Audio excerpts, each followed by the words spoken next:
ko ingon ana gyud kay amo manggadi gyud ning gi-organize maminti ang amo aga ning mga kabatan-unan pag nga kanunay nga mag-alagad gyud dili gyud kanunay nga anaa na lang gyud sa daghan ditong mga bisyo. So amo gyud ang gipaningkamutan. Yeah. Ma'am, tingali nining puntuha mangayo ko sa imuhang mensahe no alang una sa tanan ngadto sa imuhang mga constituents. Unsa ganing barangay imuhang gi-handle ron, ma'am? Barangay Campo 8, Toledo City. Barangay Campo 8 day. Unya ma'am, kana no ang imuhang mensahe alang kanila ug ingon man sab ang imo pong mensahe alang sa atong mga suking tigpaminaw. Yes, ma'am, go ahead. Sige. Ang ako lang yung mensahe sa tanan namong taga-constituents diri sa barangay nga padayon pagsuporta sa among parokya, sa among santo nga bago pa lang nakanunay si San Pedro Kalungsod, ilabi na gyud sa mga kabatuan-unan karon nga minus na gyud og pagtuo, naglabaw na gyud ang bisyo og manghinaot usab mi nga kaning among mga problema diri sa barangay nga nice na gyud pud taon, ilabi na gyud ning droga nga grabe na sad gyud kaayo diri sa amo. Yes, ma'am. Unya, nining puntuha, magpasalamat ko sa imuhang pag-uban kanamo karong buntaga. Manghinaot ko nga sa imuhang kanang pag-govern, no? Pagduma sa imuhang barangay, kining mga pagtulon-an ni San Pedro mo ay usa sa imuhang mga gabayan. Okay, salamat po. Ma'am, salamat kaayo sa tanan. God bless. Okay, mga igsoon, mo to si Ma'am Divena Cantalejo, no?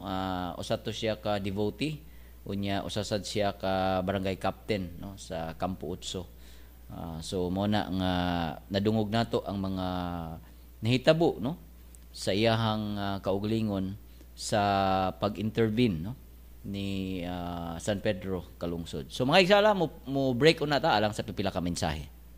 Kahibaw ba mo nga si Pedro Kalungsod gipatay sa usa ka Kristiyanong lokal nga leader sa Guam? Si Makisig usa ka Kristiyano apan italiwasi ang pagtuo human sa sulso sa mga anti-Christian nga mga grupo dito sa Guam. Ang patay nga lawas sa Batanong Martir gilabay ngadto sa dagat. Ako si Pagtubig Chrisley naghatod ning mga gagmayng kaalam.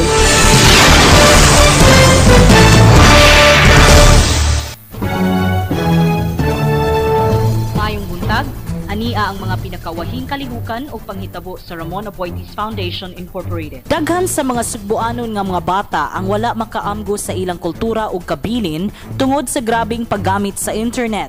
Kini matod ni Carl Damayo, Exhibitions and Collections Officer sa Casa Gorordo Museum sa Ramon Aboitiz Foundation Incorporated, Kunrafi. Si Damayo nabalaka sa pagkawalay interest sa mga bata sa ilang kultura o kabilin. Matod ni Damayo nga dapat giyahan sa mga ginikanan ang ilang mga anak diha sa paghimamat sa ilang kabilin. Sa laing bahin, nipaubos sa usa ka immersion ang mga Irish youth volunteers dito sa Bajau community sa Alaska, Mambaling. 13 ka mga kabatan-unan gikan sa Ireland ang nakasuway sa kinabuhi sa mga Bajau. Ang maong immersion giduma sa Bajau Integrated Area Development Project ubos sa Rafi. Sa katapusan, gipamatudan sa mga nanay sa Rafi Microfinance nga dili lang sa negosyo sila maayo, kundili apil na pud sa pagpakabana sa edukasyon sa mga bata. Libuan ka mga volunteers, apil na ang mga nanay sa Rafi Microfinance Balamban Branch ang nanglimpyo sa 8 ka mga tunghaan didto sa Asturias. Ang maong kalihukan gihimo aron sa pagsiguro nga luwas ug haom ang mga tunghaan alang sa mga estudyante. Ug mao kini ang mga nahitabo karong simanaha sa Ramon Aboitiz Foundation Incorporated. Kini si Pagtukit Heidi, maayong buntag.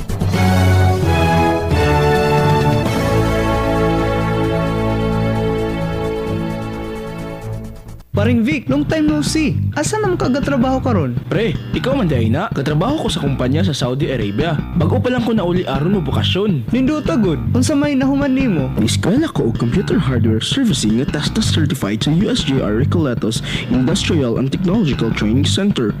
Wala na ko damha pre. Kung tanan ako nga nakatunan sa USJR RITTC, ako gud na apply. Ug lain pagid pre. Naasig ko'y kadungan nga training sa lain nga buo nga kurso o karon nakatrabaho dayon siya sa usa ka kumpanya human sa iyang training.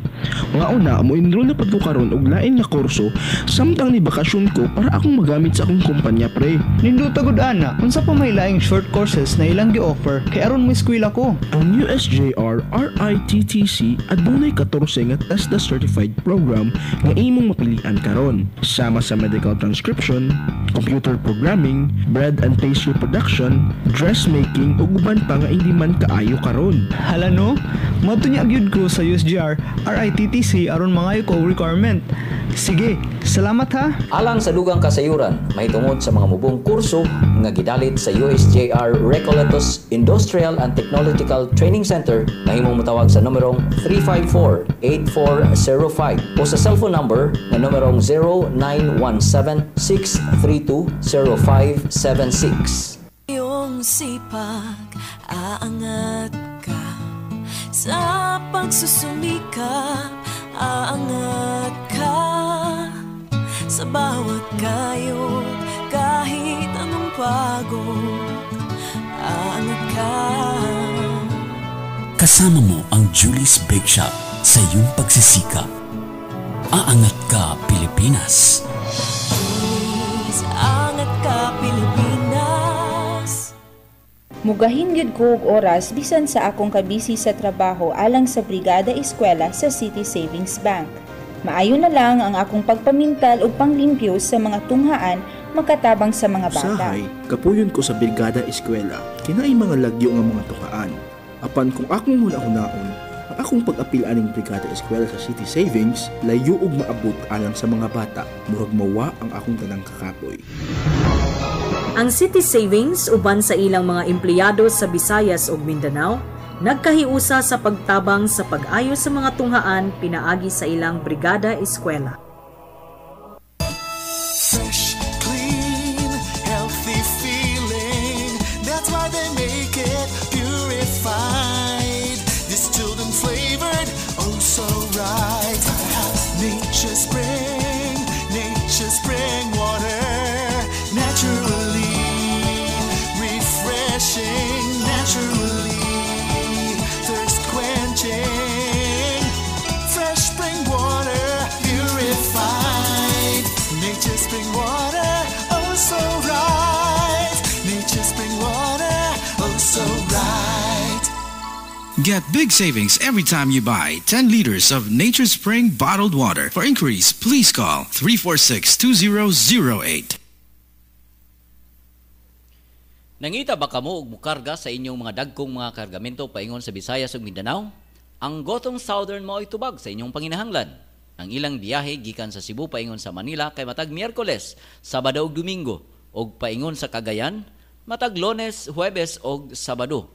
Samtang paingon sa Tacloban kay matag Sabado. Ang ilang Manila to Cebu nga biyahe matag Martes, Huwebes ug Sabado. Samtang Manila to Tacloban matag Miyerkules ug Huwebes. Samtang Manila to Cagayan matag Martes, Huwebes ug Sabado. Alang sa dugang nga kasayuran, mahimong mutawag sa Gotong Southern Cebu branch sa numerong 231-7100 ug sa Manila branch 527-6977. Mga igsoon, balik ta. Okay, naa sa linya no ang atong usa sa atong mga bisita. I-greet mayong buntag. May buntag, Mr. Samson. Ay, si Sir Mario ni Joel Bailoses. Dili. Taga-Talisa ni, debutin lang ni Kuan San Pedro, Calungsod. Okay. Yes, sir. Kumusta man sa imuhang pag-isip usa ka devotee, sir, unsa may imuhang pong mga experience, no? Una sa tanan unsa imong gibate karon nga na himo nagyong santo, no? Thankful kay ta nga kuan natay Bisaya nga santo ba. Unya naalang ko i-share unta nga experiences nako sa nagadto mi sa Guam ba sa 2000.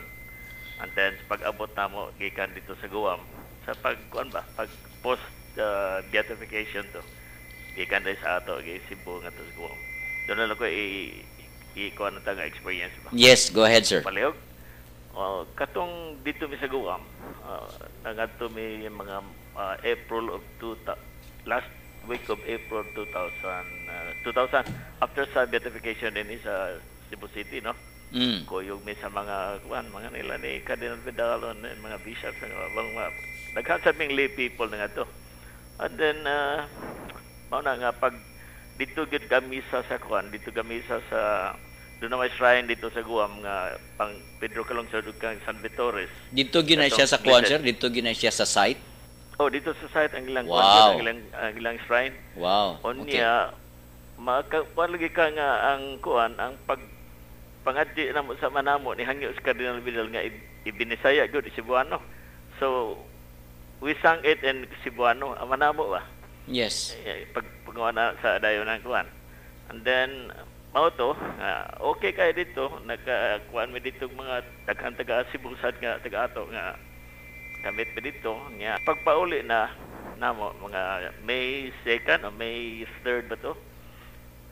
2000 sa plane, diha namin sa suod sa plane, diha ko nakasugat ko kuan kanang mag-ayon bang batanon ba kugos og batang lalaki nga mga 1 year old, less than 1 year old siguro to. Unya gitagaan ako og kuan ang nako ibagutanan nako nga Katoliko ba sila ana man dili ta mo offended bag sa nako nga Katoliko man siya Katoliko mi nga kuan gikan sila sa Guam pauli sila sa somewhere in Luzon to, Pangasinan or Ilocos something. Unya mao to nga nako nga gitagaan ako isampitan ni Pedro Calungsod. Kay laki mo to ilan na nako lalaki ba yung anak niyo? Ngayon siya, lalaki to. Yeah. Nako, sige, we are from Cebu. We are here for the post-beatification ceremony sa Kambiato Pedro Calungsod. Ihatag na ko ning kuan. Ang katong istampita ba? Yeah. Blessed Pedro Calungsod na. Iyang gitaw nako, please pray for the kuan canonization of Blessed Pedro Calungsod. May unta og na tumanto nila malipay gito sila nga nagkakuan sila sa kuan they will be visited by sa kuan di ba karong duaw naso dito sa kuan Luzon. Posible to. Mao na to nga pag-abot namo diri sa Cebu dunay post kuan beatification mass gyapon pag-abot diha sa cathedral. Naibong mi nga ang first few sa kuan sa cathedral ang duha ka row reserve sa mga kuan ba reserve sa mga pare ang sunod kami mga pilgrims kunuhay dito nagkuat mi nya naunsa man ka nga diha may bata nga lalaki 14 years old wa sa siya mutlingko dito sa aisle ba aisle siya magkuan sa tilwa wa sa siya mo kuan wa gid siya mulingko dito sa may reserve sa mga pare sa mga kuan mga religious people diri sa mga pilgrims siya mulingkod naunsa magawa man gyud siya mo kuan bisig unsa kuan sa mga tao nga kuan de kay mga pilgrims siya wa gyud siya mo kuan nagpabilin na pod gihapon siya wa na lang siya hilabti siya ra usa mo ba mao tong nakaingon ko di magaton posible itaw no mo na nga di gyud tagakuan sa mga kuan sa Ginoo ba nga iyang ipakuan ang kuan ang iyang gahom. Yes. So, ako sir na ako'y nabasahan nga nindot sad siya nga mensahe na samantalaan nga nag-ingon nga ang mga kabataan kuno nato karon or sa mga nangagi gusto gyung ma-superhero pero imposible kuno na pero moingon kuno kang mag-aim kuno ka or magdamgo ka mo dream kang mahimo kang santo posible gyud kuno na. Posible gyud na kay naara man na sa atong kuan labig na ay mga kuan ba mo guide nato sa atong kuan pagkatao sa pagkabatanon. Sir, ang ako mangayo ko nimo unsa may mga pagtulunan nga imong nakita no sa kinabuhi ni San Pedro Calungsod nga pwede natong ipaambit ngadto sa atong mga kabatanunan labi na gyud. Labi na karong panahon na. Labi na karong panahon na. Daghang mga tentasyon ba. So I think kinahanglan gyud nga pagampo og pagtuo og kinahanglan nga ang atong pagtuo og pagampo ibutang diha sa atong mga buhat. Puy-an yun. Maura na sir akong i-share nga mga experiences na ko ba ni. Sir kinsa ganito ni?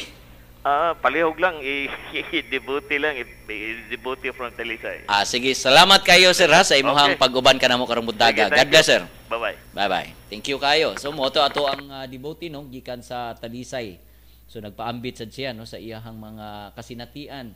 Labi na gyud katong dito sila sa Guam no. Ang iyang eksperyensya dinhi sa diri na gyud sa cathedral no. Nga dihay bata nga ilahang na kita no sulod diha sa simbahan nga wa na lang gyud nila tanduga kay baski unsahon nila pabalhin di man gyud no. So sa ilang pagtuo nga kadto siya si San Pedro to no. So kana ni nindot kay ni siyang mga kasinatian mga igsuon so mo na ang kamo diha pod nga namati karon amo sad mong giawhag no sa pagpadangat sad sa inyong mga kasinatian o papaambit sa inyong mga kasinatian kay nindot ni siya nga venue wherein mapadungog no nato ngadto sa atong mga katawhan nga tinuod no naa ni siya mga panghitabo mo na nga hugtan nato nga to ang pagampo sa ato ang Visayan Saint no nga si San Pedro Kalungsod unya kini no atong gi ampo nga usa ni siya sa atong mga intervenor no panahon sa atong mga panginahanglan panahon sa atong mga pagpangayo og giya no labi na gyud sa atong pagpuyo labi na gyud sa pagpalambo nato sa atong espirituhanon kinabuhi